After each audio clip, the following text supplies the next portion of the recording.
హనుమంతుడికి తమలపాకులు ఎందుకు వేస్తారు? సీతమ్మ జాడ తెలుసుకున్నటువంటి హనుమంతుడు రాముడు విచారంతోనే కూర్చుంటే రాముడి దగ్గరకు వచ్చి, స్వామి సీతమ్మ తల్లిని లంకలో చూసినా మనం వెళ్ళి తెచ్చుకుందాం, నా భుజాల మీద కూర్చొని సీతమ్మను తీసుకొని వస్తా అంటే ఆమె ఏమన్నది అంటే, నా రాముడు వచ్చి రావణ సంహారం చేసి నన్ను తీసుకొని వస్తేనే నేను వస్తా అన్నది. అప్పుడు రామచంద్రమూర్తి ఏం చేస్తాడు, మనులు మాణిక్యాలన్నీ తీసి హనుమంతునికి వేద్దామనుకుంటాడు, ఒక గిఫ్ట్ బహుమతిలాగా. ఆయన దగ్గర ఏమి ఉండవు, బంగారము వజ్రాలు ఏమి ఉండవు. మరి ఏం చేస్తాడు, పక్కకున్నటువంటి తమలపాకు తోటలో హనుమంతుని కూర్చోబెట్టి ఆ తమలపాకులన్నీ కూడా హనుమంతుని మీద వేస్తాడు.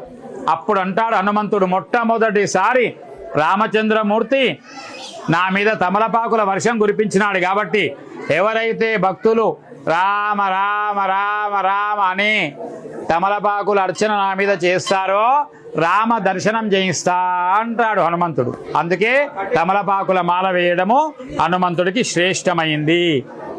ఒక గొప్ప ప్రశ్న ఆర్బీసీ ఛానల్ వాళ్ళు ఎంత బాగా అడుగుతున్నారంటే, లోకానికి బ్రహ్మచారి అయినటువంటి హనుమంతుడు సువర్చల అనే అమ్మాయిని పెళ్లి చేసుకున్నాడు అని చెప్తారు. మరి ఇది ఏంటి అని కొంచెం డిఫికల్టే. హనుమంతుడు బ్రహ్మచారే. హనుమంతుడు సూర్యుడి దగ్గర విద్యలు నేర్చుకున్నాడట. సూర్యుడు ఎక్కడుంటాడయ్యా? ఉదయించిన సూర్యుడు ఎక్కడికి వెళ్తాడు? సాయంకాలం వరకు పశ్చిమానికి వెళ్తాడు. మరి హనుమంతుడు ఎట్లా నేర్చుకోవాలి? ఉదయించే పర్వతం మీద ఒక పాదము, అస్తమించే పర్వతం మీద ఒక పాదం పెట్టి సూర్యుడు ఎట్లా తిరుగుతాడో హనుమంతుడు అట్లా తిరిగి ఆయన దగ్గర విద్యలు నేర్చుకుంటాడట. సంతోషపడి సూర్యుడు తన పుత్రికను బహుమతి ఇచ్చినాడట. బహుమతి ఇచ్చినటువంటి పుత్రికను తర్వాత హనుమంతుడు ఏ విధంగా ఆమెను పూజించినాడు, ఏ విధంగా భార్యగా చేసుకున్నాడు అనేటువంటిది చాలా లోతైన ప్రశ్న. కానీ హనుమంతుడు సువర్చల అనే అమ్మాయిని బహుమతిగా తీసుకొని పక్కకు కూర్చోపెట్టిన భార్యాభర్తలుగా చేయాల్సిన కార్యక్రమాల కోసం కాదు. హనుమంతుడు బ్రహ్మచారి. ఇది ఇక్కడ కొంచెం లోతుగా, కొంచెం డెప్త్గా, రూట్గా మనం దీన్ని గ్రహించాలి. తర్వాత హనుమంతుడిని ఆరాధించేటప్పుడు పాటించే నియమాలు మీరు ఒక్క గుర్తుపెట్టుకోండి. అయ్యప్ప స్వామి దీక్ష అయినా, హనుమంతుని దీక్ష అయినా, రాముని దీక్ష అయినా, దీక్ష అంటే ఏంటి? హనుమంతుడికి కాషాయం ఇష్టం. కాషాయ వస్త్రాలు, చెప్పులు లేకుండా ఉండడము, బ్రహ్మచర్య దీక్ష, నేల మీద పడుకోవడము, ఇవన్నీ ఎందుకు అంటే మన మనసు ఎక్కడెక్కడనో వెళ్లకుండా ఉండేటువంటి వ్యవహారం. దీక్ష అంటే ఏంటి? ఒక నిబద్ధతతోని, ఒక మనస్సు ప్రశాంతంగా ఉండేటువంటి ఒక కార్యక్రమం హనుమంతుడి దీక్ష. తర్వాత హనుమంతుడి పూజలో మనం ఏం చేయాలి అంటే రామనామం చేయాలి. హనుమంతుడు ఎప్పుడు సంతోషపడతాడు అంటే రామనామం చేసినట్టయితేనే హనుమంతుడు సంతోషపడతాడు.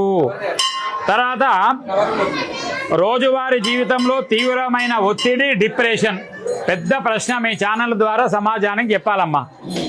ఈ మధ్యన భాగ్యనగరం, హైదరాబాదు అనే పిలువబడే భాగ్యనగరంలో ఒక ప్రాంతంలో ఒక అమ్మాయి తన పెంపుడు జంతువును వద్దు, ఎక్కడనో వదిలేసిరా అని తల్లిదండ్రులు అంటే ఆత్మహత్య చేసుకుందట. ఒక అమ్మాయి పెంపుడు జంతువు వద్దు అని తల్లిదండ్రులు చెప్తే ఆమె ఆత్మహత్య చేసుకుందట. అంటే ఇక్కడ ఏంటి అంటే, దయచేసి 2 మార్కులు తక్కువ వస్తే ఆత్మహత్య చేసుకోవడము, అందాల్సిన డబ్బు రాకపోతే ఆత్మహత్య చేసుకోవడము, కొంచెము కళ్యాణం ఆలస్యమైంది అని భావిస్తే ఆత్మహత్య చేసుకోవడము, సంతానం ఆలస్యమైతే ఆత్మహత్య చేసుకోవడము, రకరకాల సమస్యలు, రకరకాల ఆత్మహత్యలు ఉంటాయి. మరి ఏంటయ్యా అంటే మనస్సు నిండా ఏ సమస్య వచ్చినా జై హనుమాన్ అని అనడము, హనుమాన్ చాలీసా పారాయణం చదవడము, రామనామం చేస్తే మనస్సులో ఒక రకమైనటువంటి ధైర్యాన్ని హనుమంతుడు ప్రసాదిస్తాడు.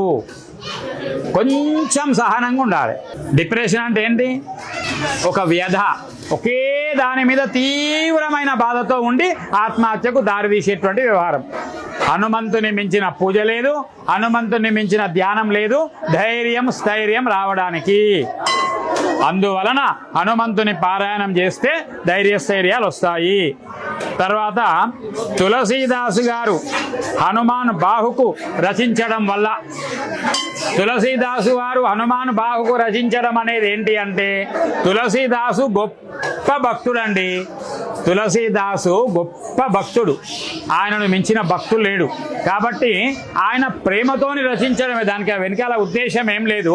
ఒక మన్య సూక్తం అనే పారాయణం మేము చదువుతాం కదా, మీరు చదవద్దు. అది తులసీదాసు చదివేది అందరూ కూడా చదవచ్చు.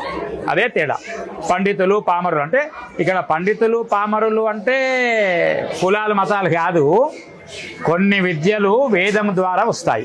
వేదం ఎవరు నేర్చుకోవచ్చు అంటే అందరు నేర్చుకోవచ్చు. కానీ అందరూ వేదం నేర్చుకోలేని వాళ్ళు ఉంటే మరి ఎట్లా పూజ చేయాలి అంటే, హనుమాన్ చాలీసా తులసీదాసు చేసిందే, హనుమాన్ బాహుబలక్ అనేది తులసీదాసు చేసిందే. ఇవన్నీ కూడా మన యొక్క హనుమంతుడు మనకు వరాన్నిచ్చేటువంటి యొక్క సాధనాలు.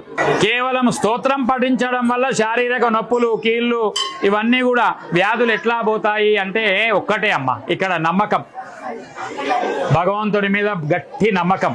కొందరికి 44 రోజులు చదివితే నొప్పులన్నీ వెళ్తాయి, కొందరికి ఒక్కసారి చదివితే నొప్పులన్నీ వెళ్తాయి, కొందరికి సంవత్సరం అయితే కూడా నొప్పులని పోవు. ఇది వాళ్ళ కర్మ సిద్ధాంతం ప్రకారం ఉంటుంది. ఒక్కటి నమ్మాలి, భగవంతుని శక్తి గొప్పది అని, భగవంతుడి శక్తి గొప్పది అని, భగవంతుడు మన ఆరోగ్యాన్ని మంచి చేస్తాడు అని మనం నమ్మి ఇవన్నీ కూడా పూజలు చేయాలమ్మా. కర్మన్ఘట్ ఆంజనేయ స్వామి దగ్గర ఔరంగజేబు ఎందుకు వెనుదిరిగిండు?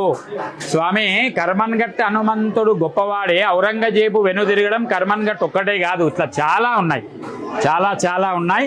ఔరంగజేబుకు మనస్సులో ఏమనిపించింది అంటే, ఒక దగ్గరికి పోయినప్పుడు స్వయంభూ అంటే హనుమంతుడు భూమిలో నుంచి వెలిసినప్పుడు ఆయన ఏదో చేయాలని పోతే ఆయన మనస్సులో ఏదో వ్యతిరేక భావనలు వచ్చి ఆ కార్యం చేయకుండా వెనుదిరగడం. కర్మన్ఘట్టు, ఇక్కడ చాలకాపురు, చాకరిమెట్ల, తాడుబందు, ఖైరతాబాద్ హనుమంతుడు, ఇవన్నీ కూడా హనుమంతుడు ఔరంగజేబు వెనుదిరిగినటువంటి స్థలాలే. మరి భక్తులందరికీ కూడా శుభం కలగని, మీ ఛానల్ వాళ్ళకు కూడా శుభం కలగని. జై శ్రీరామ్, జై హనుమాన్.